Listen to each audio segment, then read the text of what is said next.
आपल्याला सर्वांना संयुक्त राष्ट्र संघटना ज्याला आपण युनो म्हणतो माहित आहे.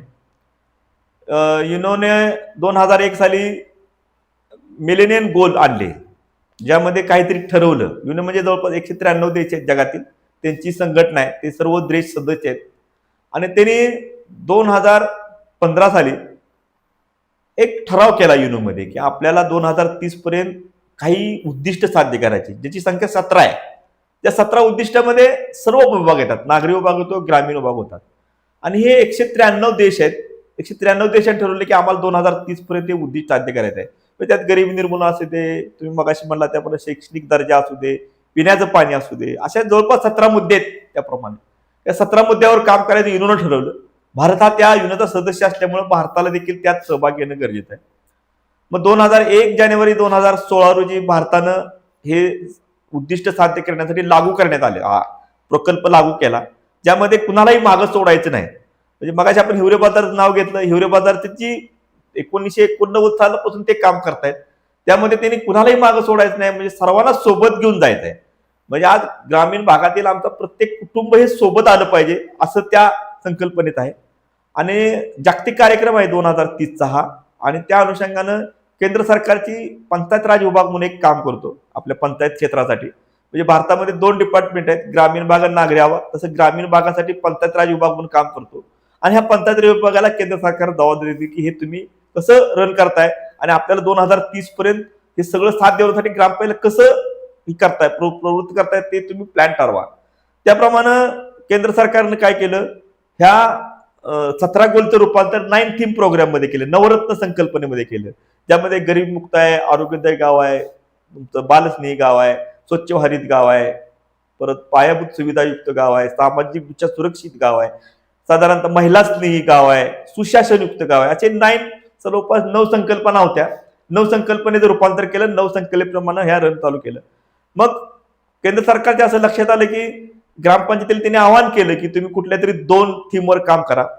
2014 सालापासून आपल्या ग्रामपंचायत क्षेत्रात ग्रामपंचायत विकास आराखडा, म्हणजे केंद्र सरकारचा जो वित्त आयोग होता 1, 2, 3, 4, 5 आज जवळपास 16वा वित्त आयोग आला. तर ह्या 14व्या वित्त आयोगाला 100% पैसे ग्रामपंचायतीला दिले गेले. त्याला त्यांनी प्लॅन करायला सांगितलं होता. हे प्लॅन करत असताना ह्या सिस्टीम प्रमाणे प्लॅन होत नव्हता. त्यामुळे ग्रामपंचायतीचे बऱ्याच ठिकाणचे पैसे खर्च पण झालेले नव्हते, किंवा खर्च करण्यामध्ये तांत्रिक अडचण पण खूप होती. नक्की गावाला गरज काय आहे ही कशी ओळखायची, ह्यासाठी एक नियोजन म्हणा हे पंचायत विकास निर्देशांक माध्यमातून आलंय. पंचायत विकास निर्देशांक माध्यमातून ग्रामपंचायतीची सन 2022-23 ची माहिती गोळा केली आणि त्या माहितीच्या आधारे प्रत्येक ग्रामपंचायतीचा स्कोर कार्ड तयार केला गेलेला आहे. मग ज्या नवरत्न संकल्पना म्हणलो, समजा आता एखाद्या ग्रामपंचायत आहे, त्या ग्रामपंचायत गरीब मुक्तीमध्ये 50 मार्क पडलेत, भविष्यात त्यांचं टार्गेट काय असेल तर त्यात ग्रेडेशन ठेवलं. जसं 10वी 12वीला ग्रेडेशन असतं मार्काप्रमाणे, तसं ह्याच्यात पण ग्रेडेशन आहे. त्यामुळे पंचायत विकास निर्देशांक हा प्रकल्पची मूळ सुरुवात केंद्र सरकारच्या प्रायोजिक सुरुवात ही महाराष्ट्रामध्ये झाली. त्यावेळेला महाराष्ट्राला हा यशदा म्हणून जी संस्था आहे, आपली राज्यस्तरीय संस्था आहे, जी ट्रेनिंग देते, त्या संस्थेला एक काम दिलं गेलं. आणि त्या संस्थेच्या माध्यमातून काही ठराविक गावं महाराष्ट्रातील 30 गावं सिलेक्ट केली. त्यावेळेला मी यशदाला रिसोर्स पर्सन असल्यामुळे यशदानं मला जी त्यावेळेला राज्य समन्वयक म्हणून काम करण्यासाठी मला ऑर्डर दिली आणि मला सांगितलं की आपण हे करूया, प्रयोग करूया. मग त्या 30 गावावर केंद्रीय committee, Yashada, minister of panchayat Raj, NIC department, त्या जवळपास 5-6 विषयाने ना आम्ही 30 ग्रामपंचायतीला कोऑर्डिनेटर म्हणून मी, अशा प्रमाणे आम्ही हा प्रयोग केला. आणि पंचायत विकास निर्देशांकाचे विषय असा आहे की यातून डाटा कलेक्शन होतो. जो डाटा कलेक्शन निश्चित कुठं जायचं, दिशादर्शक म्हणतो आपण त्याला, दिशा काय करणार आहे. एखाद्या इंडिकेटरवर जर ती ग्रामपंचायत काही कमी काम असेल, मगाशी आपण उदाहरण गेलं, गावातील विधवा महिला असतील किंवा ज्या निराधार महिला असतील किंवा निराधार वृद्ध असतील, ते किती पात्र आहेत आणि किती लोकांना लाभ दिला गेला. जर एकूण त्या गावामध्ये जर 50 लोक असतील, जर आज त्याच गावातील 30 लोकांना लाभ दिला असतील, तर 20 लोकांच्या पर्यंत टार्गेट पूर्ण करायचं आपल्याला. असा हा पंचायत विकास निर्देशांकाचा प्रकल्प आहे.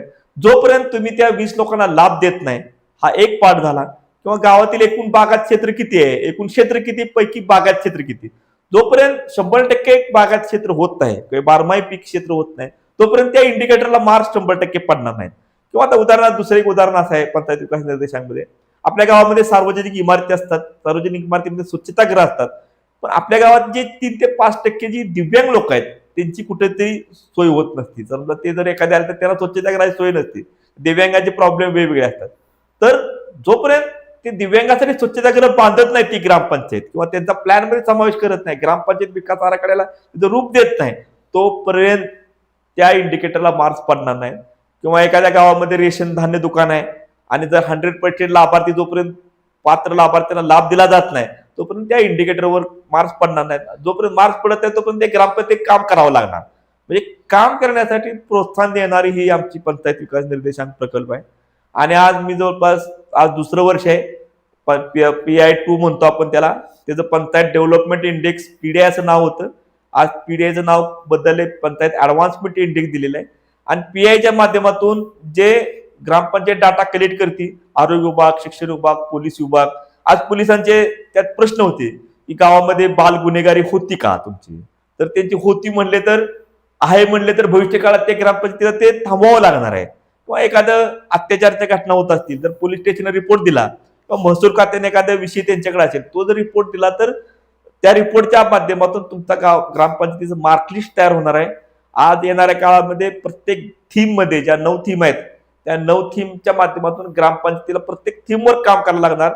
प्रत्येक थीमच्या त्याच्या अंडर इंडिकेटर आहेत, म्हणजे निर्देशांक म्हणतो, निर्देशांकचे पण डाटा पॉइंट्स आहेत. तर त्या डाटा पॉइंट्सवर काम केलं तर त्या ग्रामपंचायतीला मोठ्या प्रमाणात काय म्हणायचं यश प्राप्त होईल. आज आपण बघतोय निधी सुद्धा भविष्य काळात त्या पंचायत विकास निर्देशांच्या माध्यमातून येणार आहे. त्यामुळे आपण ह्या पंचायत विकास निर्देशांना ग्रामपंचायतीने 100% चांगलं काम केलं पाहिजे. आणि जे डाटा पॉइंट्स असतील किंवा इंडिकेटर असतील त्या इंडिकेटरला प्राधान्य देऊन ग्रामपंचायतीचा तो एक ब्ल्यू प्रिंट म्हणतो आपण ती असणार आहे पंचायत विकास निर्देशांक.